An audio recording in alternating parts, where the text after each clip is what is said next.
समस्त भक्त वृंद की निताय गौर परमानंदे। हम लोग शॉर्ट प्रेयर गाएंगे। Request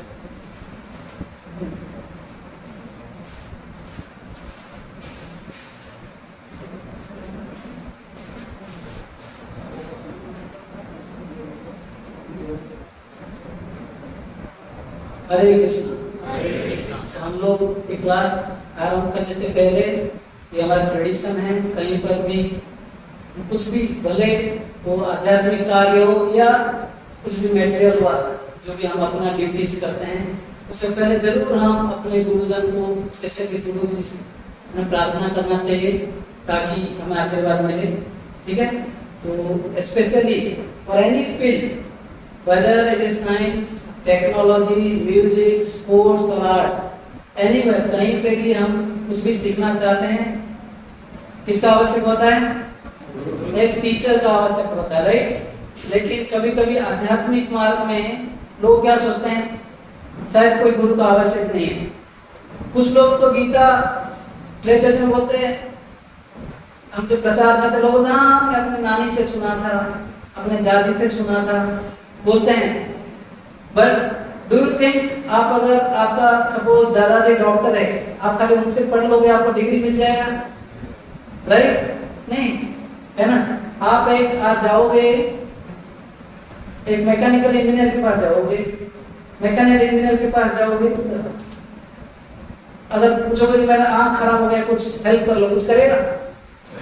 right? Similarly you go to someone, a doctor, and speak about your vehicle, कुछ बताएगा?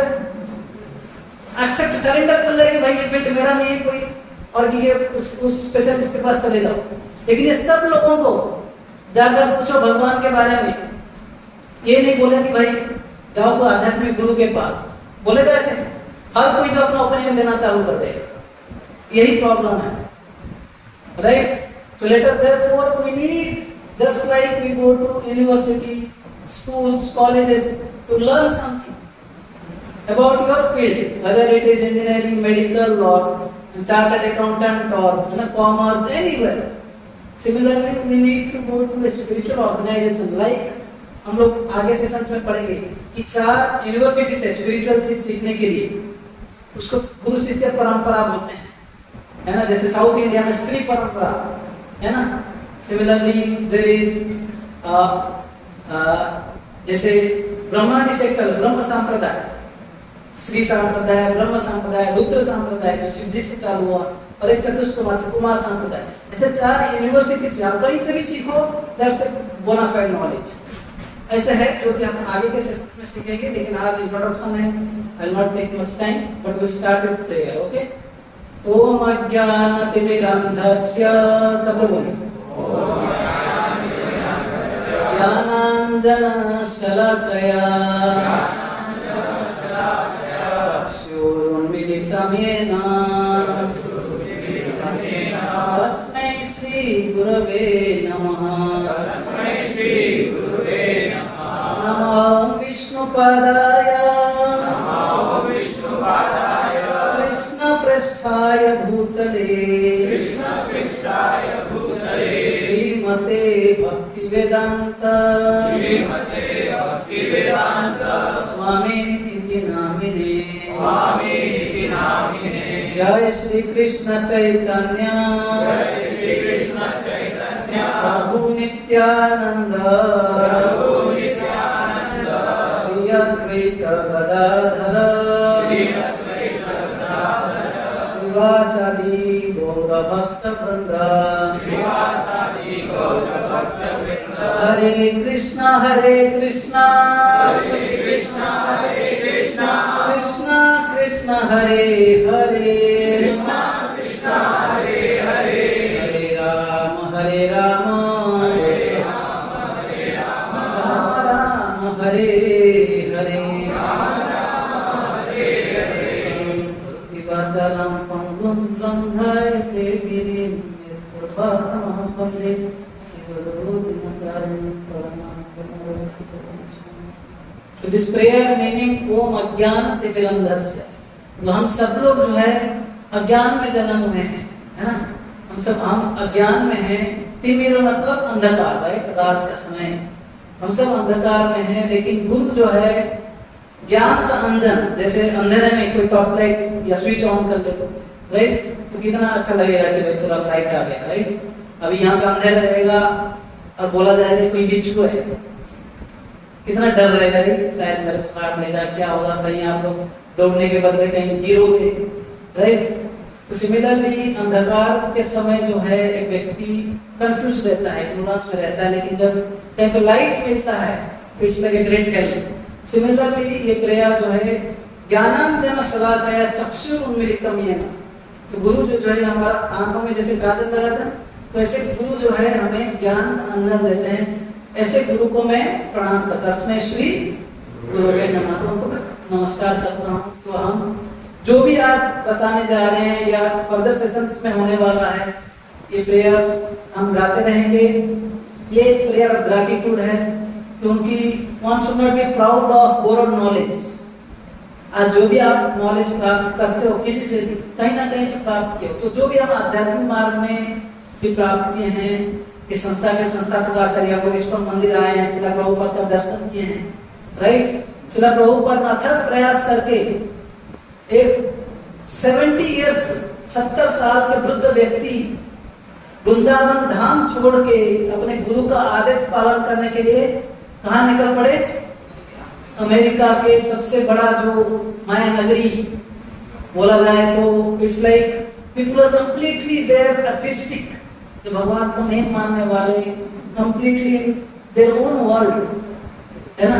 तो उस जगह पे जाकर पहुंच गए, न्यूयॉर्क के शहर पे, यूएसए में, राइट। वहां पर जाकर शिला प्रभुपाद उनका जो गुरु जी का आदेश था कि आप भारत का ये जो आध्यात्मिक संदेश है कि वैदिक मैसेज है, why it be limited to only India, why not to the whole world, right.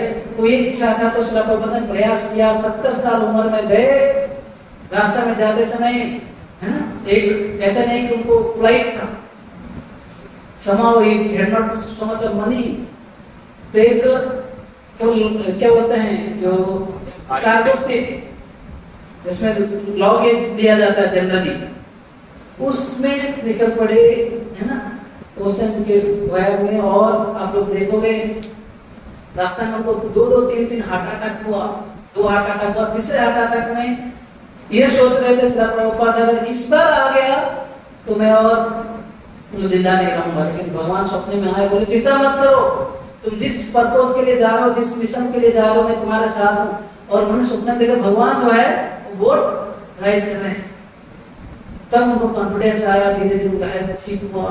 वहां जाकर भी देखते हैं बहुत तकलीफ था, 1 साल तक पता नहीं था कहाँ रहेंगे, क्या करेंगे। एक टाइपराइटर मात्र था जिसमें टाइप करके जो छापते थे कुछ, है ना, कुछ मैन्युस्क्रिप्ट्स बनाते थे, उसके आधार पर पुस्तक के प्रचार करना है आगे बोल के, उसको भी किसने चोरी कर लिया।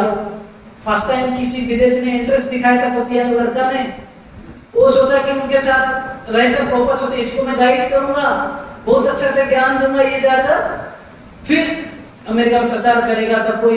लेकिन वही लड़का जो एक दिन रात को, है ना, आकाश का प्रभुपाद को एक नाइफ लेकर अटैक करने के लिए आया, तो प्रभुपाद अपने सब कुछ छोड़ दिया, बस अपना लाइफ के लिए बाहर आ गए। लेकिन एक कुछ कॉन्टैक्ट्स थे, कुछ वेल विशेष थे, फिर उनके कॉन्टैक्ट्स जाकर उनका वहां रहे। So much of difficulty, one person. Prabhupada बोलते थे, I am just a one old man, मैं हमारा देश के लिए इतना कुछ किया, you all are so many young Indians, you can do a lot for the world. समझ में आ रहा है? तो श्रील प्रभुपाद बोलते थे, कभी भी मेरा मृत्यु हो सकता है, मैं तो वृद्ध व्यक्ति हूँ, लेकिन आप लोग इसको समझ जाइए और इस संदेश को, आज जो एक सनातनी का जो एक माहौल जो बना हुआ है, सब लोग थोड़ा बहुत जागे हैं, राइट, ये संदेश को खुद अपने जीवन में उतारिए और सबको पहुंचाइए। इसलिए चैतन्य महाप्रभु बोले थे, भारत भूमिते हरे मनुष्य जन्मजात, जन्म सार्थक करी कर पर उपकार। तो चैतन्य महाप्रभु आप सुने हैं, राइट, तो चैतन्य महाप्रभु स्वयं कृष्ण भगवान संदेश तो देकर गए भगवत गीता का, राइट, लेकिन उसको आचरण करने के लिए खुद एक भक्त बन के आए श्री कृष्ण चैतन्य के नाम पे, और वो आकर इस बार अपने आप को भगवान नहीं बोले, अपने आप को भक्त बोल के बोले, जो हमने अभी प्रेयर किया ना, जय श्री कृष्ण चैतन्य प्रभु नित्यानंद, अपने आप को भक्त स्वीकार करके दिखाया किस प्रकार भगवान का शरण लेनी चाहिए। तो स्पेशली उन्होंने भगवान का नाम लेने के, कलयुग में हम लोग तपस्या कर सकते हैं, कितने घंटों का मेडिटेशन कर सकते हैं बोलिए?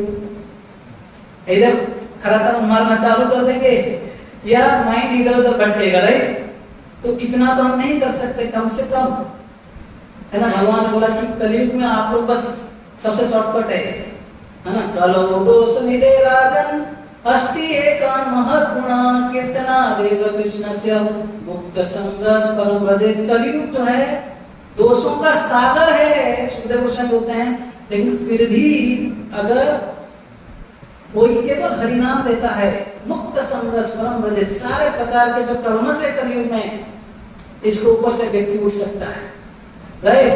जो जो बेनिफिट सत्युग में मिलता था लोगों को तपस्या करके, त्रेता युग में यज्ञ करके, द्वापर युग में भगवान का अर्चना करके, कलयुग में अगर लोग केवल भगवान का नाम ले, हरे कृष्णा कृष्णा कृष्णा हरे हरे, हरे राम राम राम, तो एक व्यक्ति का उद्धार हो जाएगा। तो गीता का जो अंतिम संदेश था भगवान ने दिया था, सर्वधर्मान् परित्यज्य माम एकम अहम त्वं सर्व पापेभ्यो मोक्षयिष्यामि मा शुचः। कि सारे धर्म जो गीता में भगवान ने अनेक उपदेश दिए, ज्ञान मार्ग, है ना, कर्म मार्ग, कर्म योग, ज्ञान योग, ध्यान योग और भक्ति योग, सब कुछ बताया भगवान ने, लेकिन उनको कंक्लूड किया। गीता में अनेक उपदेश है लेकिन एक आदेश है, और कुछ नहीं समझा, भगवान बोलते मेरा शरण ले लो भक्ति योग के माध्यम से। तो अनेक उपदेश, लेकिन एक अंतिम 18.66 वो इंस्ट्रक्शन। सपोज मानो आप एग्जाम देने के लिए, पेपर देने के लिए गए, अगर कुछ नहीं आ रहा पेपर में, लेकिन अंतिम में क्वेश्चन पेपर लिखा है, अरे कुछ नहीं आता, कम से कम क्या लिख दो, अपना नाम लिख दो, बस आ जाओ। तो कितना, अगर कोई वो अंतिम पेपर तक ही नहीं गया, डिस्करेज हो गया, अपना नाम ही नहीं लिखा, है ना, राइट। तो समझ रहे हैं, तो ऐसे भगवान का भी वो आदेश है। कृष्ण भगवान ने तो इतना बड़ा आदेश दिया, लेकिन देखिए कि भाई लोग कोई फॉलो नहीं कर रहे। तो भगवान स्वयं भक्त बन के आगे चैतन्य महाप्रभु के रूप में और सिखाया, जो कि प्रोसेस हम लोग सीख रहे हैं अभी। गीता लाइफ मतलब खाली गीता पढ़ो मत, थोड़ा थोड़ा अपने लाइफ में उतारिए, है ना। तो लाइफ लेसन्स फ्रॉम गीता, हर एक सेशन से आपको कुछ सीखने को मिलेगा। ओके, इधर आप नोट करोगे, best is to have a note pen and note it, क्योंकि हम बीच में क्विज भी करेंगे, है ना। और नहीं तो कैसे सर्टिफिकेट मिलेगा आप लोगों को? Of course it will MCQ. Okay, चलो ये सेशन में नहीं, आप लोग टेंशन मत लो, परेशान नहीं करेंगे आपको, आज स्कूल रहो। तो मैं आप लोग एक स्टोरी बोलूंगा। सो हियर ये स्टोरी, एक बार एक व्यक्ति को एक गोल्डन ब्रिक मिल गया, ठीक है, एक सोने का ईंट। ये व्यक्ति दिया, क्या करूंगा, और अभी इतना खुश तो हो गया, फिर कहाँ रखूं? पहले जमाने में रखते थे तो कहाँ करते थे, कहीं खोद के रखते थे। तो ये घर के पीछे एक जगह पे खोद के रख दिया। अरे एवरीडे, हर दिन ये क्या करता था, वहां पे जाता था और ध्यानपूर्वक उसको देखता था, और फिर मतलब उसको खोद के देखता था, फिर रख देता था, ढक देता था। तो कई दिन एक व्यक्ति दूसरा व्यक्ति जो है ऑब्जर्व करता था इसको। तो एक दिन ये व्यक्ति जैसे देख के चला गया, वो गया, वो जो गोल्डन ईट को, ब्रिक को निकाल दिया और क्या डाल दिया, एक लोहे का ईट डाल दिया, ठीक है। तो अगले दिन जब ये व्यक्ति गया और खुदा की फॉर्म एक लोहे का, आयरन का उसको ब्रिक मिला, बड़ा दुखी हो गया, रो रहा था, सोच रहा था कि ऐसे कैसे हो सकता है। तो उस समय ये व्यक्ति ऑनेस्ट व्यक्ति था, उसको कुछ शिक्षा देना चाहता था, यहाँ पर आ गया, बोला देखो तुम्हारा गोल्डन ब्रिक मेरे पास है। आजकल तो चोर इतना ऑनेस्ट नहीं होंगे, चोरी नहीं करना चाहते थे ऑफकोर्स। तो इन्होंने बोला yes here is the golden brick. तो ये व्यक्ति बोला आपको कैसे हिम्मत हुआ लेने के लिए, ये वो चुदा। ये व्यक्ति बड़ा कूल से बोला भाई तुमको क्या मतलब है वेदर आयरन ब्रिक और गोल्डन ब्रिक, तुमसे क्या लेना देना तुमको, तुम तो वही मिट्टी में खोद के रखोगे और डेली देखोगे। समझ में आ रहा है? तुम इसको कैसे इस्तेमाल करना तुमको पता ही नहीं। अरे भाई हीरा मतलब गोल्ड, अबे हीरा हो, ऐसे कोई सोना हो, कुछ मिल गया उसे इस्तेमाल करो ना। अब एक ईंट है मतलब कितना कॉस्टली होगा, राइट? आप बहुत सारे पर्पज आप सॉल्व कर सकते हो, लेकिन तुम इसको रखे हो और देखते हो वही गरीबी में पड़े हुए, तुमको क्या मतलब है? तो मैं तो स्टोरी सुन रहा था, तो वो बोल रहे थे कि हम सब भारतीय की यही स्थिति है। समझ में आ रहा है? ये स्टोरी और किसी का नहीं है, किसका है? हम लोग का। कैसे पता है? ऐसे हमारा भारत जो है आज अगर दुनिया में देयर आर डिफरेंट कंट्रीज, एक एक चीज के लिए फेमस है, कोई वॉच के लिए फेमस है, कोई टेक्नोलॉजी के लिए फेमस है, कुछ और के लिए फेमस है, लेकिन भारत किसके लिए? अपना संस्कृति, अपना वैदिक जो स्क्रिप्चर से नॉलेज, भगवत गीता हो, रामायण हो, महाभारत हो, हम लोग ये सबको मतलब ये एक सोने के समान है, हीरे के समान है। लेकिन हम क्या क्या कब कब देखते हैं? दिवाली के समय थोड़ा हो गया, थोड़ा सेलिब्रेशन, पूजा पाठ कर लिए, कभी दशहरा आ गया, थोड़ा पूजा पाठ कर लिए, और कुछ ओकेजन आ गया है कि नहीं, रामनवमी आ गया, चलो हो गया, फिर साल भर रख दो मिट्टी के अंदर, राइट? तो हमारा यही स्थिति है। इसलिए ना हम लोग इसका ज्यादा बेनिफिट नहीं ले पा रहे हैं और अज्ञान में रहते हैं, कोई भी हमें चीटिंग कर लेता है। इसलिए गीता लाइफ मतलब ये सेशन का हमारा गोल ये है कि हम खाली भगवत गीता नहीं, धीरे धीरे आप जैसे अब हमारा जर्नी ऐसे स्टार्ट होगा, धीरे धीरे हम भागवतम, रामायण, महाभारत कई जगह से लेसन्स लेते रहेंगे। हम खाली ये सेशन सुन के लिए जो कम से कम अवेयर है कि वेदास स्क्रिप्चर्स है, इनका नॉलेज है, खाली नॉलेज नहीं, जो लोग अपने लाइफ में उतारना चाहते हैं। जिस प्रकार हम खाली देखते हैं, कभी कभी फॉलो करते हैं, लेकिन ये नहीं समझते कि शास्त्र जो है इसका आधार पर एक जीवन बिताया जा सकता है, एक व्यक्ति उस आधार पर अपने लाइफ को निकाल सकता है। हम जैसे ये नहीं समझते हैं, राइट? तो इसलिए गोल्डन ब्रिक रखना जैसे हो गया। लेकिन वैसे ही ये सेशंस उनके लिए जो खाली नॉलेज नहीं दें, लेकिन साथ ही साथ उसके आधार पर कुछ प्रैक्टिकल लाइफ भी बिताएं, ठीक है? तो ISKCON is famous for living A life. हम खाली एक दिन का सेशन नहीं बोलते हैं। आप देखो कई लोग यहाँ पर आते हैं, कंटिन्यूस आ रहे हैं और फॉलो कर रहे हैं, लाइफ में कुछ परिवर्तन आया है, right? So that is a testimony. Srila Prabhupada America गए थे, श्रील प्रभुपाद वहां जाने से पहले 600 से ज्यादा एडिशन भगवत गीता था, लेकिन कोई एक भक्त नहीं बना। तो इसलिए श्रील प्रभुपाद अपनी गीता को लिखे, Bhagavad Gita as it is, यहाँ पर दिख रहा है इंग्लिश में, Bhagavad Gita as it is, क्योंकि इसको पढ़ के कई लोगों का लाइफ में परिवर्तन आया, क्योंकि इसमें कोई मोटिवेशन नहीं था, क्योंकि एक प्रॉपर सांप्रदाय, प्रॉपर यूनिवर्सिटी से था। हम लोग ब्रह्मा जी के संप्रदाय में आते हैं, ब्रह्म संप्रदाय, ब्रह्मा जी, फिर माधवाचार्य आए उडुपी में उनका मठ है, कृष्ण भगवान Udupi Krishna, then later on Chaitanya Mahaprabhu, Madhavendra Puri, Chaitanya Mahaprabhu. इसलिए हम लोग ब्रह्म माधव या गौड़ी संप्रदाय बोला जाता है हम लोगों को, लेकिन बेसिकली हम ब्रह्मा जी, कम से कम इतना याद रखिए कि we are bona fide organization, bona fide संप्रदाय में हमें चारों में से। तो ये सेशंस हम लोगों के लिए है जो लोग इंटरेस्टेड है कि अपना लाइफ में खाली शास्त्रों से खाली पढ़े नहीं, इसको भी कुछ अपने लाइफ में उतारे। Okay, therefore we have given our sessions in Gita life, whether we have written study, then living and then sharing. पढ़ाई कर रहे हैं, उसके आधार पर जीना है और साथ ही साथ शेयर करना है। ओके, तो कितने लोग ने, अब आप लोग सब लोग मानते हैं भगवत गीता, भगवत गीता, रामायण, महाभारत? यस, एटलीस्ट आप लोग मानते हो। ये ट्रूथ है कि कुछ मिथोलॉजी है? आप लोग कितने लोग ने मिथोलॉजी का टर्म सुना है? माइथोलॉजी और व्हाटएवर। कितने लोग ये लग रहा है कि सब काल्पनिक है, कोई फिक्शन है, इमेजिनरी है? तो then I did not explain go into that. Generally जैसे मिथ जो टर्म है, all related to English education, है ना, थोड़ा जैसे कोई एजुकेटेड हो जाता है, थोड़ा नॉलेज आ जाता है, सोचते हैं यार आप लोग सब क्या है, सब इसे काल्पनिक स्टोरी बोलते हैं। इनफैक्ट माकोले जो इन्होंने, जो ब्रिटिश है ना, जब गवर्नमेंट को यहाँ पे कब्जा करना था, देश और इंडियंस आर वेरी हैप्पी, भारतीय जो बहुत खुश है, इनका कल्चर, इनका सोशल गैदरिंग, इनका भगवान का विश्वास, नॉर्थ से साउथ, ईस्ट से वेस्ट, कहीं जाओ कोई एक गरीब नहीं था उस समय, भारत इतना रिच था, राइट। तो सोचे अगर भारतीयों को अगर कब्जा किया जाए, उनका रूलिंग किया जाए, मानो आप खाली पॉलिटिकल रूल कर रहे हो, लेकिन जब तक व्यक्ति सरेंडर नहीं किया, क्या रूल है? क्योंकि इंडियंस के हिसाब से विदेशी मतलब मलेच्छा, जो कि इवन टॉयलेट जाने के बाद स्नान नहीं करते।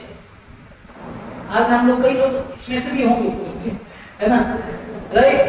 तो how can someone surrender to even if you are okay, material superior? लेकिन उन्होंने सोचा कि हमारा वेदास को खुद संस्कृत नॉलेज सीखे और वेदास का जो मीनिंग को डाइवर्ट करने लगते हैं, अंडरस्टैंड, ताकि एक समय पर ये भी दिखाए, उनका एक स्टेटमेंट है डायरेक्टली कि हम जो वैदिक नॉलेज है, इसका नॉलेज है उनका स्कूल स्टडी में जो है, इवन प्रिलिमिनरी नॉलेज, जो प्राइमरी क्लास एजुकेशन भी नहीं है उतना कंपैरिजन में, ऐसे कंपेयर कर दिया। Can you just imagine what an insult. लेकिन कोई हम लोग इंग्लिश थोड़ा सीख लिए, बाद में बोलते हैं mythology. No, it's nothing mythology, whether Ramayana, Mahabharata, ये सब एक हिस्ट्री है, इतिहास है। इट्स नॉट जस्ट कि काल्पनिक है, ठीक है। तो महाभारत में करीब 1000 श्लोक, 1,00,000 श्लोक है, 100,000 श्लोकास। उसमें से ये भगवत गीता जो है, ऐसे एक जो 1,00,000 श्लोक में उनको चैप्टर वाइज एक पर्व बोलते हैं, 18 पर्व है या 18 चैप्टर्स हैं, डिवाइड किया गया। उसमें भीष्म पर्व जो सबसे बड़ा पर्व है, जो भीष्मदेव का उपदेश है उसमें, है ना, जहाँ पे महाभारत का युद्ध हुआ था, तो भीष्मदेव का जो है संदेश भी है।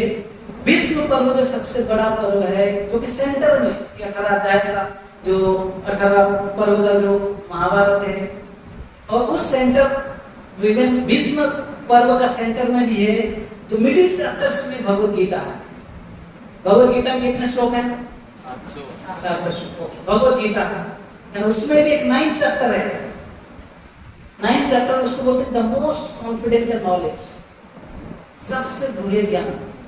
कैन यू जस्ट इमेजिन, इतना ऑर्गेनाइज्ड, 1,00,000 श्लोक, उसमें 18 पर्व, उसके मिडिल में भीष्म पर्व जो सबसे मोस्ट एसेंशियल पर्व है, और उसके मिडिल में भगवत गीता है, उसके मिडिल में कॉन्फिडेंस नॉलेज, उसमें भी सबसे टॉप मोस्ट श्लोक है गीता में, बोलते हैं कि वो सबसे essence of essence of Bhagavad Gita. मन मना भव मन भक्त मदियारी मान नमस्कार। भगवान बोलते मेरे भक्त बनो, मेरा पूजा करो, मेरे को नमस्कार करो। हाँ, तो ये सब उद्देश्य, can you imagine such systematic scripture, can it be mythology, right? In fact Vyasadeva को लिखने के लिए ढूंढ रहे थे कोई ऐसे कॉम्पिटेंट राइटर मिल जाए तो वो लिखे। तो ब्रह्मा जी ने उनको बोला कि आप गणेश जी को ले लीजिए। गणेश जी एक कंडीशन रखे, है ना, आप सब लोग महाराष्ट्र वाले खुश हो जाएंगे, है ना, गणपति पापा, राइट? तो ये गणेश जी जो है कंडीशन रखे, देखो मैं कंटिन्यूसली एक बार स्टार्ट कर दिया लिखते जाऊंगा, अगर आप कंटिन्यूसली बोल नहीं पाए आई नॉट राइट, मैं फिर भाग जाऊंगा। ये सच ए फास्ट राइटर। तो व्यासदेव सोचा कि मैं क्या कंडीशन रखूं। व्यासदेव बोले देखो दो श्लोक मैं बोलूंगा, आपको समझ के लिखना है। अभी इतना बड़ा स्क्रिप्चर्स लिख रहे हैं व्यासदेव, कितना लिखे हैं, स्पेशली महाभारत जो है अभी लिखना है। व्यासदेव ने ये कंडीशन रखा कि आप जो भी लिखोगे समझ के लिखना, जब तक आप समझ नहीं रहे हो या एक्सेप्ट नहीं कर पा रहे डोंट राइट। तो देन स्टार्ट इट।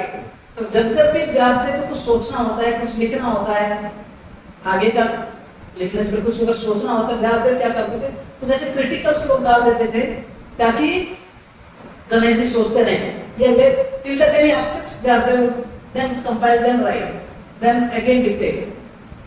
तो ऐसे बोला जाता है महाभारत में 700 ऐसे श्लोक हैं जो कि गणेश जी को ऐसे क्रिटिकल पॉइंट में डाले ताकि भाई थोड़ा स्लो हो जाए ना, मुझे भी कुछ सोचना है। ओके, उसमें से एक श्लोक था, तो वहां पर बोलते हैं व्यासदेव कि दुनिया में कई सारी चीजें जो कि बहुत प्योर है, शुद्ध है। एक बोलते हैं, अब सुनो इसे सुन के आश्चर्य हो जाए, वोमिट, किसी का जो है उल्टी किया हुआ चीज। अब ये सबसे क्या बोल रहे हैं, शुद्ध है। ये क्रिटिकल वर्ड से जो गणेश जी सोच रहे थे क्या है, बोलते कि वोमिट। दूसरा था बोलते कि डेड बॉडी, तो मृत शरीर। और जो स्मशान घाट में ऐसे इसको क्या बोलते हैं, राख, है ना, ये राख भी पूरा पवित्र है बोल रहा है। ये सुन के गणेश जी को डाउट लग गया। 5 चीज बोले उसमें से, एक वोमिट, उल्टी हुआ हुआ चीज, मृत शरीर, कुछ राख, है ना, और किसी का झूठा, remnants of food taken by someone, किसका झूठा, राइट, पवित्र होता है। और बोले जहां पर कई सारे जो पक्षियां अपने चट्टी किए होंगे, ऐसा कुछ जगह डिस्ट्रैक्ट किए होंगे, ऐसे 5 जगह जो बहुत पवित्र जगह है। आप सोचिए, आप लोग सोच के बता पाएंगे?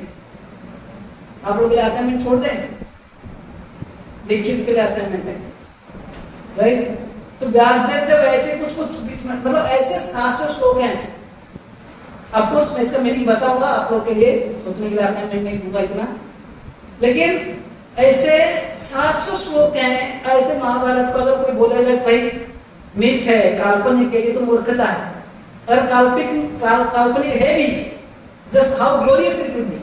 आजकल का नोवेल ऐसा है, बोलते हैं कि किसने एक बुक लिखा है, हु इज हु, नीचे लिखा कैरेक्टर्स ऑफ महाभारत। हर एक व्यक्ति के कैरेक्टर के बारे में महाभारत में उन्होंने एक लाइन लिखा है, और वैसे पूरा महाभारत का सारे कैरेक्टर्स में से उसने 250 पेज का एक पुस्तक लिखा, who is who, characters of Mahabharata. और हर एक व्यक्ति के बारे में कितना लिखा है, एक लाइन, कुछ ज्यादा नहीं लिखा। Just imagine how glorious this novel, या भी जो भी आप बोलो, राइट? तो इस कैन नेवर बी मिथ। चलो अभी ये क्वेश्चन पे चलते हैं, व्यासदेव गणेश जी का इसमें चले। यस, तो वोमिट पहला जो बोले, ऐसे बोले व्यासदेव बोले कि 5 चीज इतना पवित्र है कि पूजा में यूज होता है भगवान।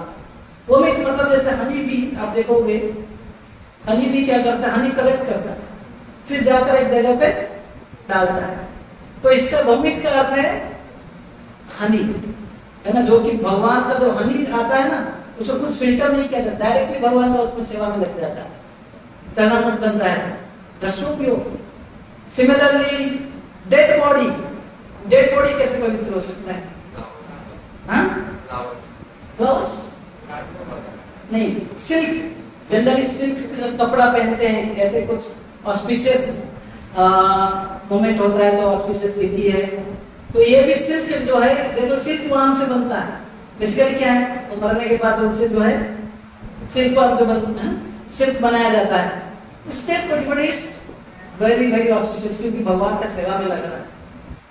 सिमिलरली तीसरा था राख, भगवान शिव के शरीर में भले कि डेड बॉडी है ना, कई सारे मृत शरीर का जलाया हुआ राख है, लेकिन तो भगवान शिव जी इतना पवित्र हैं, तो उनके शरीर स्पर्श में कोई भी आ जाए तो भी वो इवन राख भी पवित्र हो जाता है, इसलिए वो भी एक माना जाता है। रेमिनेंट्स ऑफ फूड, तो जूठन कैसे किसी का पवित्र हो सकता है? अब पता है, गाय जब दूध देती है तो इवन भगवान के पास आकर लगता है, गाय डायरेक्टली दूध नहीं देती है जब तक उसका बछड़ा आए नहीं, है ना, पहले स्टार्ट नहीं किया तब तक नहीं होगा। तो क्या है, जो भी हम वो दूध जो लाते हैं बेसिकली बछड़ा का रेमिनेंट है, वो डायरेक्ट भगवान का अभिषेक में भगवान के लिए कई सारे वैरायटी दूध का आइटम्स बहुत पवित्र है ना। और एक था वेयर बर्ड्स पास टू, मतलब जो कई सारे पक्षी जो है विस्तार करते हैं। बानियान ट्री, आप देखोगे वो पेड़ के नीचे देखो कितने सारे बानियान मतलब टट्टी पड़े रहते हैं, फिर भी इसको पवित्र माना जाता है। बानियान ट्री जो worshipable, right, neem tree, banyan tree, they are worshipable. तो ऐसे ये तो एग्जांपल था, ठीक है। तो महाभारत ये सब कोई ऑर्डिनरी चीजें नहीं है। So therefore it's very important to understand कि हम लोग जो सीख रहे हैं ये फैक्ट्स हैं, कोई काल्पनिक नहीं, फिक्शन नहीं। ओके, तो भगवत गीता जो है ये महाभारत का सबसे जो क्रीम पार्ट है, एसेंस है ना। कोई भी आप क्या बोलते हैं सैंडविच खाते हो, जो सबसे प्रॉपर जो मीठा चीज है, सबसे जो स्वादिष्ट चीज है बीच में रहता है, वैसे भगवत गीता ऐसे स्थिति में बोला गया है ना। महाभारत में पॉलिटिक्स है, हर प्रकार की चीजें हैं जो कि एक व्यक्ति लाइफ में जीता है तो उसको जरूरत होती है। उसी बीच में सोचो दो पार्टी लड़ रहे हैं और दोनों आ गए हमें लड़ने के लिए, उसी बीच में भाई हीरो जो है बोल रहा है कि मैं नहीं लड़ूंगा, उस समय भगवान जो है कुछ संदेश दे रहे हैं। अभी लड़ाई देखना है तो उसको भी तो सुनना है, जस्ट 45 मिनट का ही था संदेश। Bhagavad Gita was spoken in only 45 minutes. हम लोगों को कितना समय लगता है? 45 डेज, 45 इयर्स, 45 लाइफ टाइम्स, फिर भी नहीं समझ में आया, राइट। तो ये जस्ट विद दिस हम लोग भगवत गीता के इंट्रो में, अभी इंट्रो में है, किसी ने just how Bhagavad Gita is relevant in modern life, कोई पूछ सकता है ना कि भाई भगवत गीता का 5000 साल पहले दिया गया था, अभी क्या रिलेवेंट है हमारी लाइफ में, ये कैसे उपयोगी है? So to explain that I have, you know, America में एक सोशल रिफॉर्मर हुआ करते थे मार्टिन लूथर किंग्स। इन्होंने बोला था कि we have in modern times we have guided missiles but misguided men। समझ में आया?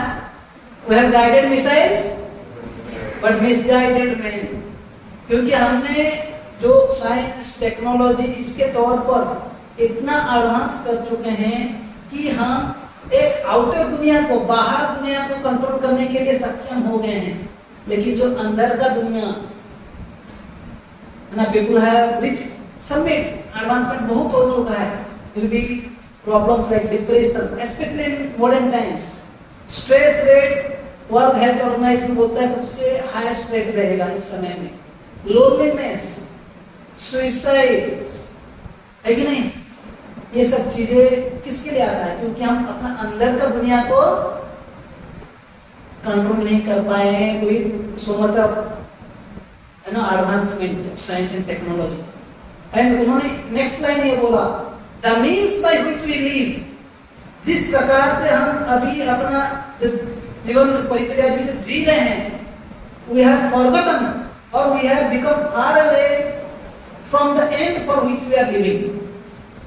हम जिस प्रकार जी रहे हैं हम अपना एंड जो है, जिस गोल के लिए जी रहे हैं, उसको हम उससे काफी दूर हो गए।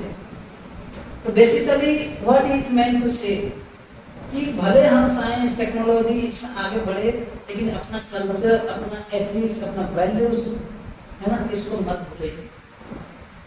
राइट, हम सब लोग सुख के पीछे भाग रहे हैं। Right, we are all in quest for happiness.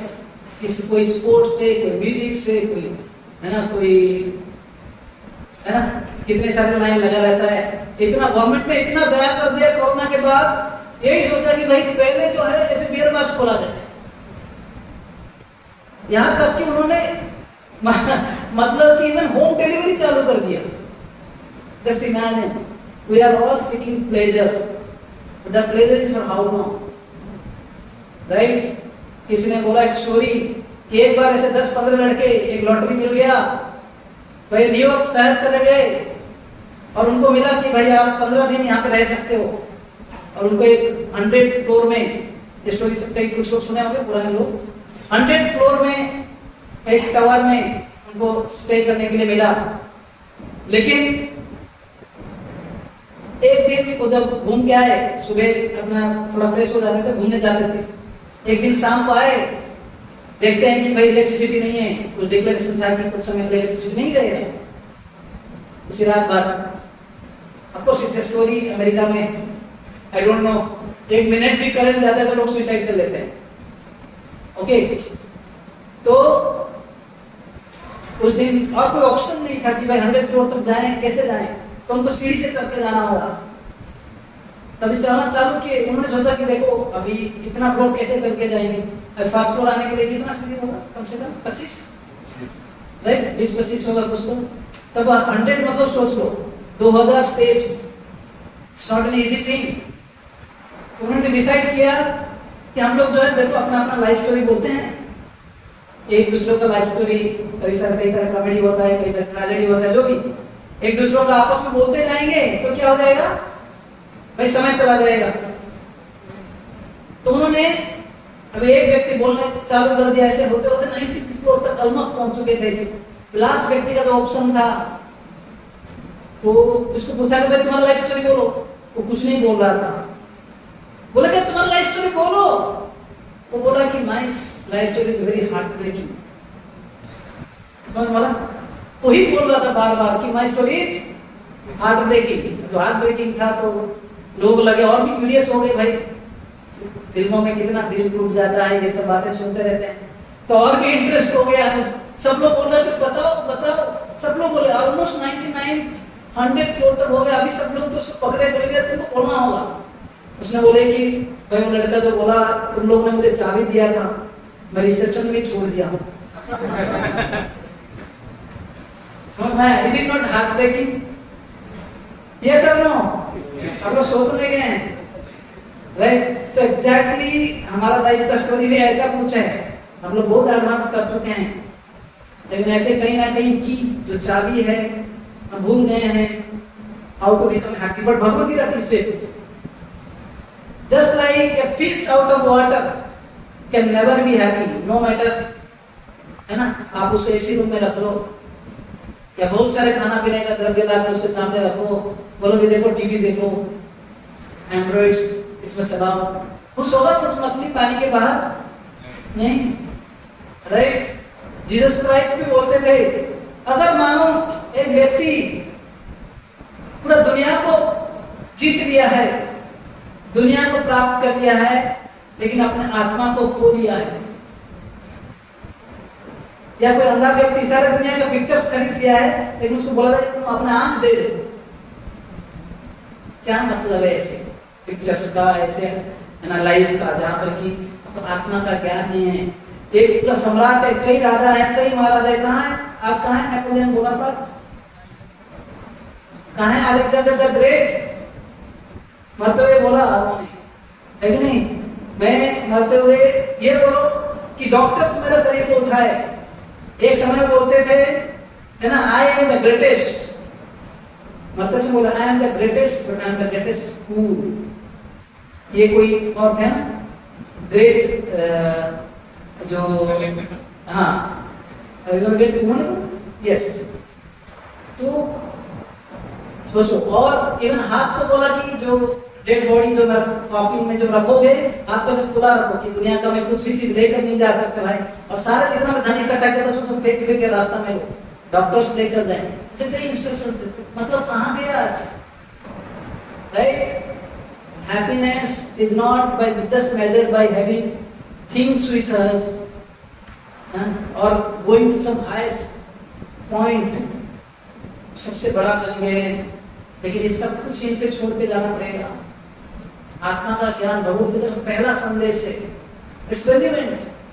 आप बचपन से क्या होते हैं, थोड़ा बड़े होते हैं, छोटे बच्चे जन्म हुआ, खेल कूद में इंटरेस्ट रखता है, फिर बड़ा होता है, पढ़ाई, शादी होता है, फिर अपना बच्चा है ना, फिर ऐसे होता है, फिर अंत में व्यक्ति वृद्ध हो जाता है, मर जाता है।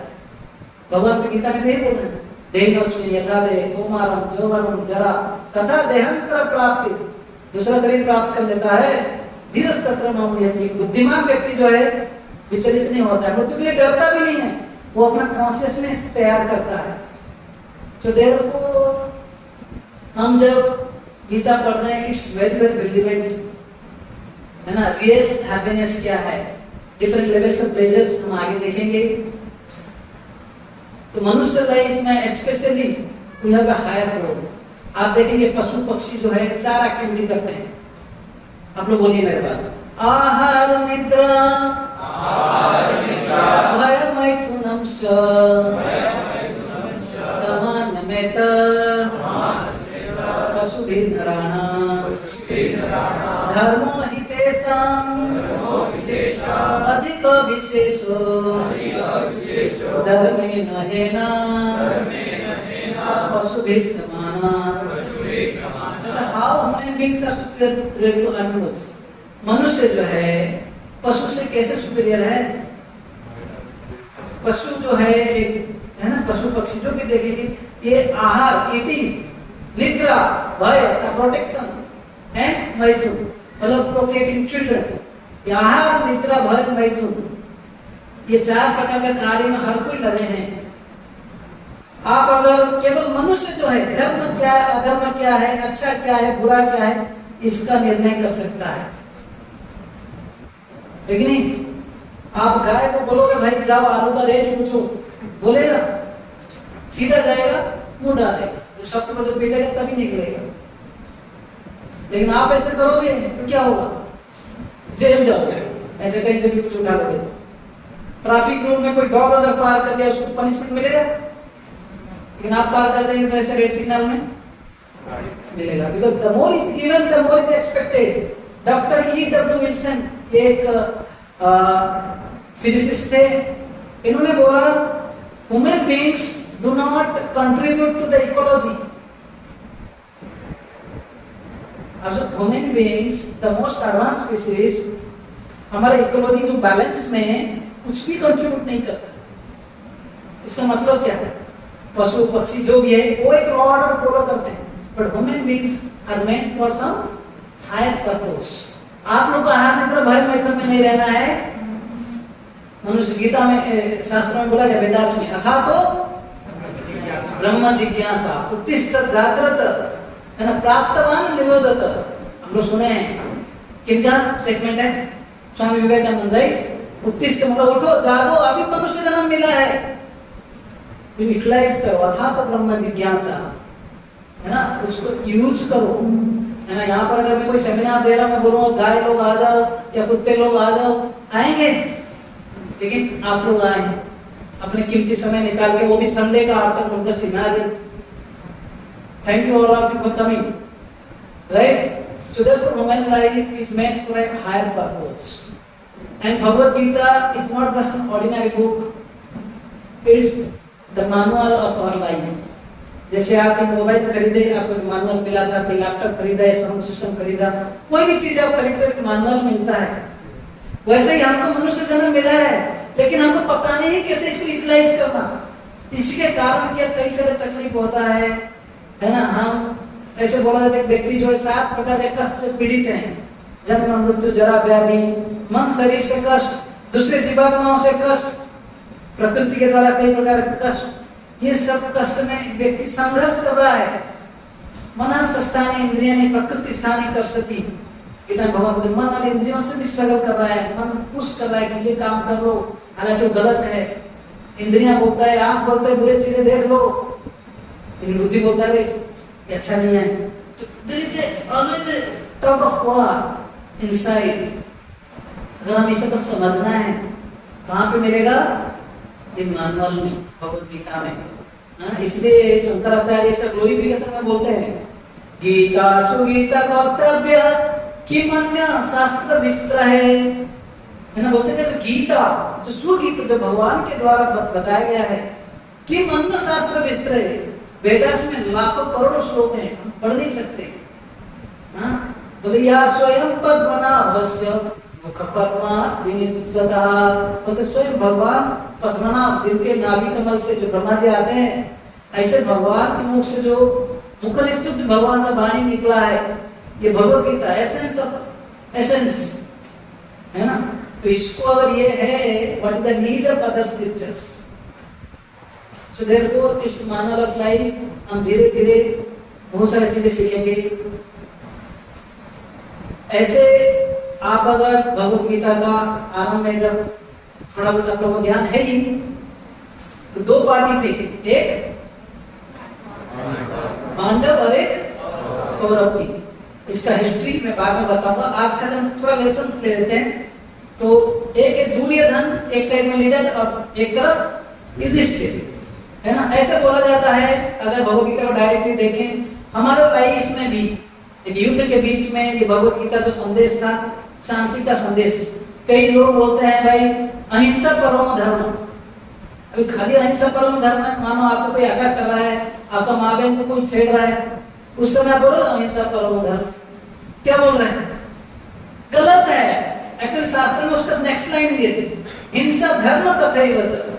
हालांकि अहिंसा परम धर्म है, हम खाली में किसी को दुखी नहीं करते हैं, किसी को कष्ट नहीं देते हैं, लेकिन कभी कभी ऐसा हिंसा जरूरी होता है जहां पर धर्म संस्थापना करने के लिए। इसलिए ये जो महाभारत का युद्ध था, एक धर्म युद्ध था।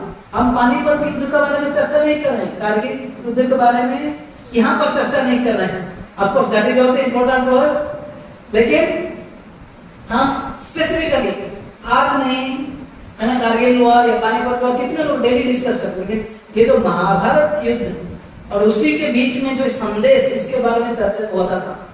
क्योंकि हालांकि युद्ध हो रहा है, लेकिन किसके लिए? शांति रक्षा करने के लिए। उसी बीच में भगवान का इस शांति का संदेश था। और जैसे कि लाइफ में एक युद्ध का समान है, कई सारे आपको बैटल लड़ना पड़ेगा। जैसे मैं बोला 7 प्रकार के संघर्ष, जन्म मृत्यु जरा व्याधि, और इस संघर्ष, मन इंद्रियों से संघर्ष, हर प्रकार के संघर्षों के बीच में भी एक व्यक्ति को इन जनरल 2 प्रकार के फीलिंग्स आएंगे।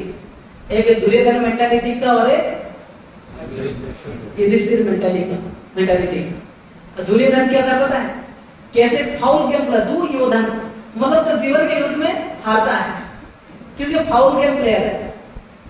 समझ में आ रहा है? वो क्या सोचा कैसे भी करो भाई। पंचु पांडव धार्मिक है, एक्चुअली युधिष्ठिर बड़े थे रूल के हिसाब से। मैं आपको जस्ट शॉर्टली बोलता हूँ कि पहले जो शांतनु महाराज थे, उनकी पत्नी गंगा देवी, चलो अभी इसकी बोल ही देता, गंगा देवी, तो उनसे पुत्र Bhishmadev. Okay, Bhishmadev was supposed to be the king, लेकिन ऐसे गंगा माता चली जाती है, कुछ कंडीशन था, है ना। भीष्मदेव 8वां पुत्र जब हुए, हर बार गंगा माता जाकर शादी किए थे शांतनु महाराज को, एक कंडीशन में कि मेरे कोई बात पे आप रोकना नहीं, मैं जो भी करता हूँ करने दो, ठीक है। ये कौरव वंश का बात है, बाद में कौरव पांडव जो है अलग हो गए।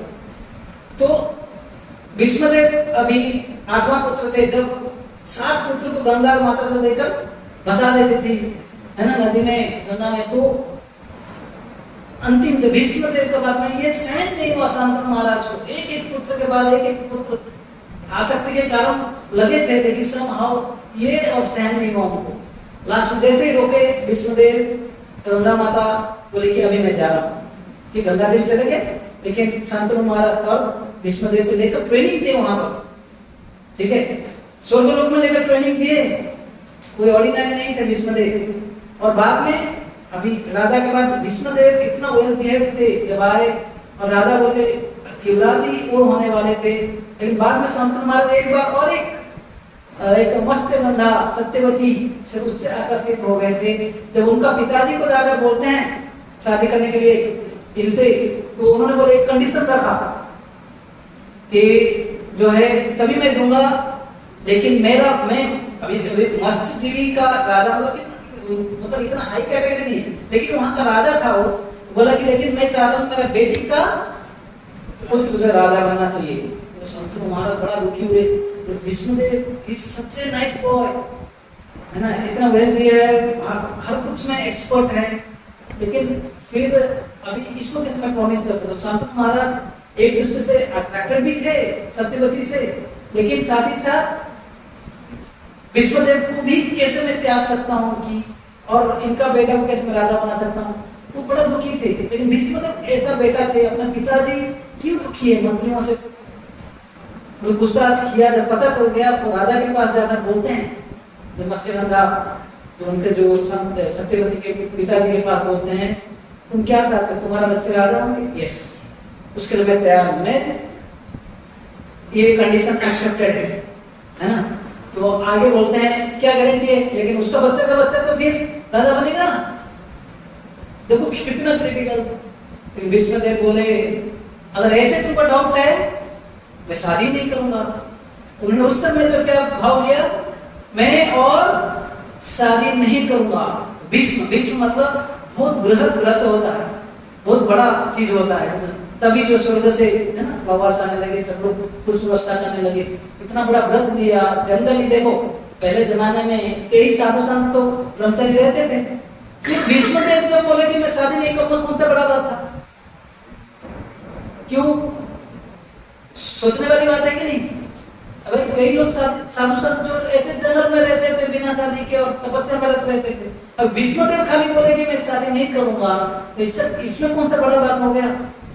बहुत बड़ा बात है। कैसे मैं बोलता हूँ, जैसे क्षत्रिय है, एक है ब्रह्मचारी है ना ब्राह्मण, उसका नेचर एक अलग है। एक क्षत्रिय जो है राज्य में रहना, रूलिंग करना, कई सारे है ना रानियां होती हैं, कई सारे है ना एक्टिविटीज होती हैं, युक्तियां होती हैं, उसी बीच में सेलिब्रेट रहना, ब्रह्मचर्य पालन करना इतना छोटा चीज नहीं है। That's why Vishnudeo was glorious। तो मेरे पिताजी का his goal was not कि भाई मुझे ब्रह्मचर्य पालन करना है उसके लिए, लेकिन देखो पिताजी एक जो कंडीशन पालन करके पिताजी का खुशी के लिए इन्होंने इतना बड़ा व्रत ले लिया। तो शांतनु महाराज खुश भी थे पिताजी के अगर बेटा का इस प्रकार व्यवहार से, दुखी भी थे कि विष्णुदेव ने इतना बड़ा स्टेप ले लिया। आपको अभी मैं शॉर्ट में बताऊंगा। बाद में जाकर विष्णुदेव तो शादी नहीं किए, लेकिन अभी जो सत्यवती से दो पुत्र हुए, एक जो है चित्रंगदा और एक विचित्रवीर्य। ठीक है, विचित्रंगदा जो है इनके नाम का और एक देवता थे स्वर्ग में, तो इनके साथ वार किए, बोले कि मेरे नाम पे कैसे हो सकता, तो वार हुआ और चित्रंगदा शरीर छोड़ दिए। विचित्रवीर्य जो है बाद में कुछ देखो क्षत्रिय के लिए एक बाद में क्षत्रिय वंश के लड़का होना, वो क्वालिटीज में राजा बनना बहुत इंपॉर्टेंट होता है उनके लिए। तो अभी विचित्रवीर्य किसी कारण उनके से शरीर छोड़ दिए। समाव विष्णुदेव विचित्रवीर्य का शादी हुआ था अंबा, अंबिका और अंबालिका। ठीक है, अंबा जो है बाद में चली गई, उसका अलग स्टोरी है, शादी के साथ उनका प्रेम था, बाद में वो जाकर आप लोग सुनेंगे जो क्या बोलते हैं शिखंडी बनती है, कई स्टोरी है। बट अभी अंबा अंबालिका बचे थे। फिर अभी मैं जैसे बोला क्षत्रिय में प्रोजेनी जो आकर अच्छा से रूलिंग करे, है ना, जैसे कोई भक्त भी चाहता है कि अच्छा भक्त है, जैसे भक्तिविनोद ठाकुर जो है हमारा परंपरा में, वो भगवान को प्रार्थना किए थे कि एक अच्छा पुत्र आए, अच्छा बेटा आए, जो कि हमारा जो है ये जो आध्यात्मिक ज्ञान को चारों तरफ लेकर जा रहा है। तो वैसे क्षत्रिय के लिए गोल होता है कि एक प्रोजेनी बढ़ाया जाए। तो इसलिए पहले जमाने में जो अगर अपने देवर से भी पुत्र जन्म किया जा सकता था, लेकिन फिर भी बच्चा उनका ही होगा, ऐसे बोला। तो उसने व्यासदेव को बुला गया, क्योंकि सत्यवती के पुत्र थे व्यासदेव। उनको जो है एक मुनि से, जो व्यासदेव के पिताजी क्या नाम है, पराशर मुनि, तो उनको पराशर मुनि के आशीर्वाद से व्यासदेव जन्म हुए थे और व्यासदेव उस समय बोले थे जब भी आप मुझे इच्छा करोगे सत्यवती माता मैं तभी आपके पास पहुंच जाऊंगा।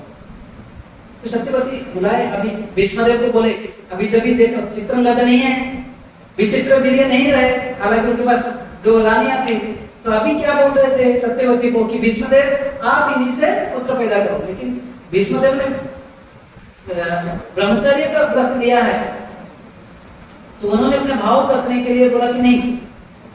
तब सत्यवती माता ने ये बताया चलो व्यासदेव को बुलाइए, और व्यासदेव आते हैं, फिर उनका बात सुन के जो है ना 2 बार उनको संतान देने का प्रयास करते हैं। अंबिका अंबालिका से एक जन आंख बंद कर दी तो धृतराष्ट्र जन्म हुए डर कर, और दूसरा जो है वो डर गई थी, भयभीत हो गई, क्योंकि व्यासदेव जो है एक सन्यासी साधु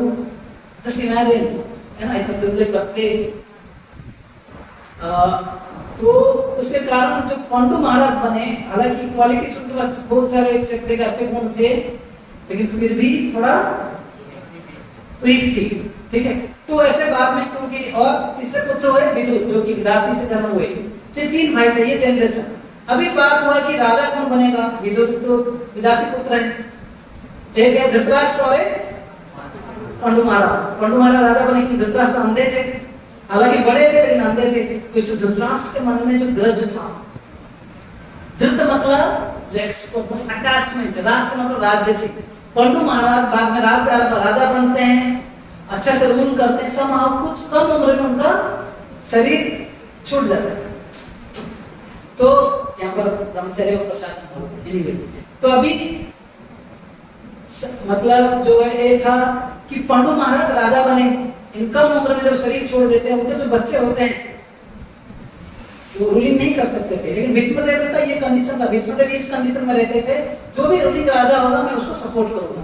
तो पांडु महाराज बोले कि अभी वो धार्मिक थे, जंगल में रहते थे उस समय कुछ कारण से, तो उस समय उनको बोलते थे कि भीष्मदेव जो है पहले, हाँ भीष्मदेव रूलिंग करते थे और धृतराष्ट्र राजा थे। जब पांडु महाराज चले गए तो उस समय कौन रहे, धृतराष्ट्र ही राजा रहे। अभी जैसे ये बड़े हो गए, जब आए तो किसको राज्य मिलना चाहिए था, युधिष्ठिर को, लेकिन उस समय तक दुर्योधन वहां पर डॉन बन गए थे, समझ में आया। तो अभी बात हुआ, अभी धर्म का चर्चा चल रहा है। धर्म के दृष्टि से जब आए राज्य मांगने के लिए, उनको हर प्रकार से मारने के लिए प्रयास किया गया, उनको लक्षागृह भेजा गया, भीम को पॉइजन दिया गया, अनेक प्रकार से मारने के लिए प्रयास किया गया। आप लोग और उनका जो धन तड़प है ना, सारे लूट दिया गया। 13 साल वनवास और उसमें से 1 साल अज्ञात वनवास, ये सारे कंडीशन के बावजूद भी, सारे कंडीशन जब सैटिस्फाइड हो गया, तभी भी भीम जी जो है दुर्योधन जो है राज्य देने के लिए तैयार नहीं था। यहाँ तक कि युधिष्ठिर बोल दिए कि केवल 5 गांव देखो, भगवान कृष्ण को संदेश देकर आप पूरा दुनिया रूल करो और 5 गांव यहाँ में दे दो। लेकिन दुर्योधन बोले एक सुई रखने के लिए जितना जगह चाहिए उतना भी नहीं। तभी जाकर ये युद्ध जो अनिवार्य हो गया। दुर्योधन जो है बेसिकली मैं बोल रहा था, लाइफ में हमको 2 प्रकार के फीलिंग्स आएगी, एक दुर्योधन का और एक युधिष्ठिर का। दुर्योधन जो है लाइफ का बैटल में हारने वाला, क्योंकि पॉलिटिक्स कर रहा था, प्रिंसिपल से और एक कुछ वैल्यूज है और एक प्लेजर्स, उसको कुछ भी है, मुझे राज्य चाहिए, आनंद चाहिए, इमीडिएट प्लेजर चाहिए, वो कुछ सिद्धांत, कुछ धर्म, नीति, ये सब कुछ नहीं सोचा। तो दुर्योधन मेंटालिटी मतलब हमको प्लेजर्स पहले चाहिए, ना कि धर्म न्याय। लेकिन युधिष्ठिर मतलब देखो इतने के बावजूद भी कितना स्थिर थे। इसलिए बोलते हैं अगर हम धर्म का मार्ग फॉलो करेंगे, भगवान को फॉलो करेंगे, युधिष्ठिर जैसे भक्त को फॉलो करेंगे, लाइफ का बैटल में भी, युद्ध के बीच में भी स्थिर रह पाएंगे। ओके, तो ये अंडरस्टैंडिंग है कि भगवत गीता ट्रांसफॉर्मेशनल बुक, ये हमारा हृदय परिवर्तन रहेगा अगर हम सही से फॉलो करेंगे। हालांकि कई चीजें हमें याद नहीं रहेगा, कई श्लोक याद नहीं रहेगा। कुछ लोग आकर बोलते हैं अरे प्रभु जी आपको तो 700 श्लोक पता है, बोलो सब कुछ बोल सकता हूँ, क्या आप एक श्लोक कभी अपने लाइफ में उतारे? तो those people are not glorious, those remember 700 shlokas but do not follow even one, है ना। लेकिन अगर आपको श्लोक भी याद नहीं रहते हैं, चीजें भी पूरा याद नहीं रहता है, डेली पढ़ते जाओ, still it will be transforming. एक बार एक छोटा बच्चा था, अपने दादाजी के पास था, नदी के पास। तो दादाजी को बोलता था, आप में गीता में इतने श्लोक याद हो गए, आप डेली पढ़ते हो, मेरे को कुछ भी याद नहीं रहता है। उनसे सुनता था। तो दादाजी बोले, एक पास में एक बास्केट, इट्स नॉट एक बॉक्स, बास्केट दे दी जिसमें बहुत सारे होल्स थे। बोले कि जाओ नदी से थोड़ा पानी ले आओ, उसको लेसन एक देना चाहते थे। बास्केट में पानी रहेगा क्या? तो बच्चा तो इनोसेंट था, गया नदी में दौड़ दौड़ के गया और दौड़ दौड़ के आया। फ्रस्ट्रेट हो गया, पानी कैसे रह सकता है? एक बार, दो बार, तीन बार आया बॉक्स, वो जो बास्केट फेंक दिया दादाजी, ये मेरे से पानी भर नहीं आएगा। दादाजी बोले लास्ट टाइम ट्राई कर लो, तुम ठीक से नहीं किया। तो इस बार गया, दौड़ दौड़ के गया, पानी है ना लेने के लिए प्रयास किया, और जैसे ही आता है विघ्न हो गया, फ्रस्ट्रेट हो गया। तो दादाजी बोले क्यों फ्रस्ट्रेट हो गया? देखो ये जो बास्केट पहले कितना काला था, में कितने सारे डस्ट लगे हुए थे, कितना साफ हो गया। समझ में आ रहा है? हालांकि ये बास्केट कुछ पानी तो रख नहीं पाया अपने में, स्टोर नहीं कर पाए, लेकिन क्या हो गया? कितना साफ हो गया। वैसे ही भगवत गीता हम पढ़ते हैं जब, या कोई भी शास्त्र पढ़ते हैं, हालांकि कई चीजें हमको याद नहीं रख सकता है। कुछ लोग बहुत जल्दी श्लोक याद कर लेते हैं, कुछ लोग बहुत मेमोरी पावर सार पे याद रख लेते हैं चीजें, हमें याद भी नहीं रह रहा है। फिर भी क्या करो, डेली पढ़ो और सुनो, ठीक है? और गीता का जो अंतिम सेक्शन में बोलूंगा कि गीता समझने के 3 लेवल है। एक है डायरेक्ट अंडरस्टैंडिंग। भाई अर्जुन को युद्ध करने से पहले क्या किया उन्होंने?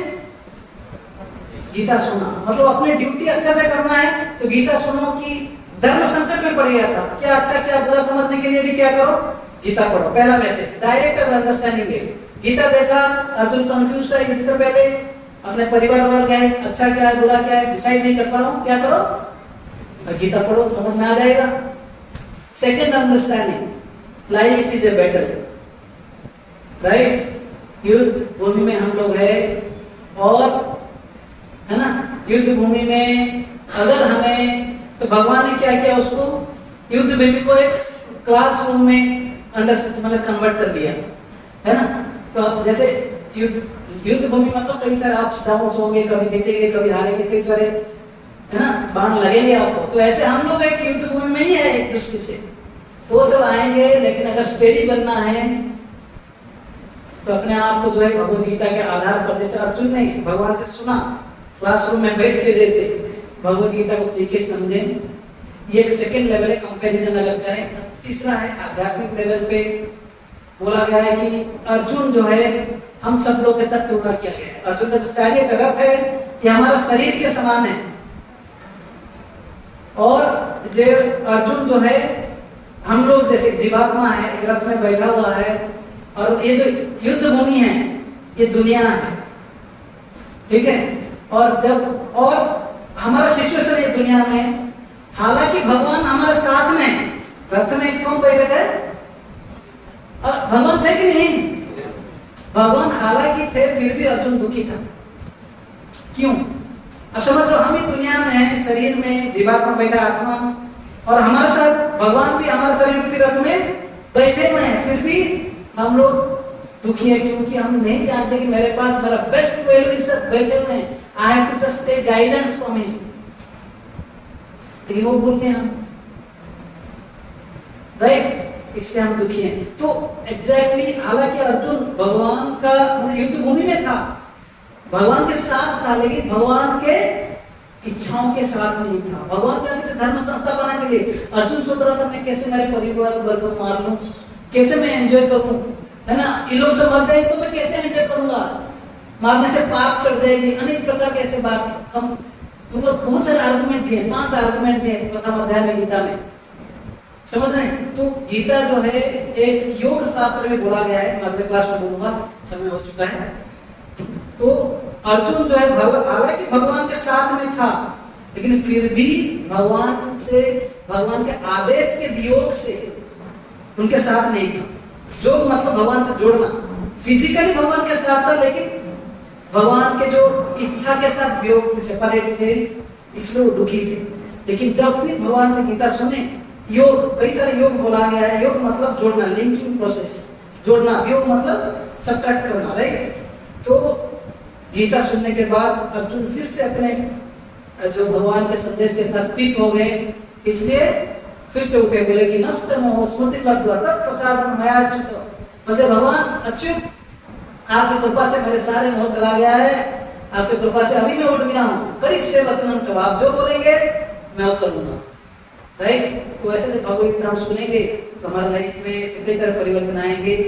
Hope you all will continue further sessions, you will have some power point presentations अगले सेशन से। तो मैं जस्ट आज इंट्रोड्यूस किया कि भगवद गीता कैसे हम लोग को, ये ब्रिक स्टोरी में स्टार्ट किया था। खाली रखना नहीं है, कभी कभी निकालना नहीं है कि भाई अध्यात्म जो है कभी कभी का है, ज्यादा भक्ति मत करो, इंडिया में ये बोलते हैं। राइट? हरे कृष्ण मंदिर में मत पहुंचो बच्चों, भाई गया तो चला जाएगा, नहीं, ये सब फैमिली लोग हैं। राइट? कुछ लोग हमारे जैसे होते हैं, सोल्जर्स से बनना पड़ेगा कुछ। राइट? तो खाली रखो मत, उसको निकालो और हर से उसको उपयोग करो, अपने लाइफ में उतारो। फिर मैं बोला how Gita is relevant in our life, we have guided missiles, misguided man, है ना? हम लोग अभी सही मार्ग में चलना है। बाहर की दुनिया को तो कंट्रोल कर लिए, अंदर की दुनिया अगर सीखना है तो गीता पढ़ना है। और असली सुख शांति अगर हमें चाहिए, है ना, ये की वाला जो स्टोरी बोला, चाबी छोड़ना नहीं है, आत्मा का ज्ञान, इसके आधारित पर जिएंगे हम, सही में हम खुश रह पाएंगे। और भगवत गीता ये कोई ऑर्डिनरी बुक नहीं है, ये एक मैनुअल है ना, जिसको हम रेफर करके लाइफ जी सकते हैं। और हर एक थीम वाइज आगे लेंगे। ये 12 सेशन के बाद लेवल 2 जो होगा एक एक थीम पे आएगा, कंट्रोलिंग माइंड एंड सेंसेस, है ना? तो ऐसे कई सारे थीम्स के ऊपर रहेगा। तो ऐसे जो है ये एक मैनुअल है। लास्ट में बोला इट्स ए ट्रांसफॉर्मिंग बुक, इसको कोई रट्टा मारना नहीं, अपना टैलेंट्स नहीं दिखाना है, श्लोका रिसाइटेशन प्राइज लिया लेकिन लाइफ में उतारा नहीं। इट्स ए ट्रांसफॉर्मेशनल बुक, ये हमारा लाइफ में परिवर्तन लाएगा। और लास्ट में बोला 3 लेवल्स ऑफ अंडरस्टैंडिंग, गीता पढ़ो, लाइफ में आपका जो ड्यूटी सेट हो जाएगा, तो ये करूंगा, ये नहीं कर समझ में आएगा। दूसरा, लाइफ में युद्ध है, लाइफ में कई सारे अपीवल्स आएंगे, टेंशंस आएंगे, पैसा नहीं आएंगे, उसमें हतोत्साहित नहीं होना है, सुसाइड नहीं करना है ना? अर्जुन जैसे अपने बाव और एरो, धनुष और बाण को छोड़ दिया।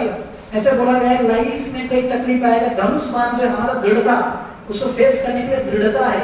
लेकिन जब हम दुनिया की कंडीशन देखते हैं, आगे पीछे क्यों है, सब क्या चल रहा है, सोच के व्यक्ति फ्रस्ट्रेट हो जाता है, धनुष बाण को गिरा देता है। वैसे हम लोग को हतोत्साहित नहीं होना है, लेकिन भगवान का संदेश को भी लेंगे, अर्जुन जैसे फिर खड़े हो जाएंगे। तीसरा अंडरस्टैंडिंग था, लाइफ में हम एक युद्ध भूमि में हैं, दुनिया में है, ये शरीर रूपी रथ में है, आत्मा भगवान साथ में होते हुए भी हम भगवान से वियोग में होने के कारण हम ज्यादा दुखी हैं। लेकिन अगर भगवान के साथ फिर योग में आ जाएंगे, उनका इच्छाओं के हिसाब से अगर जीवन जिएंगे, तो हमारी लाइफ में बहुत बड़ा परिवर्तन आ सकता है। We can be truly happy. Hare Krishna. Stop here, anyone question?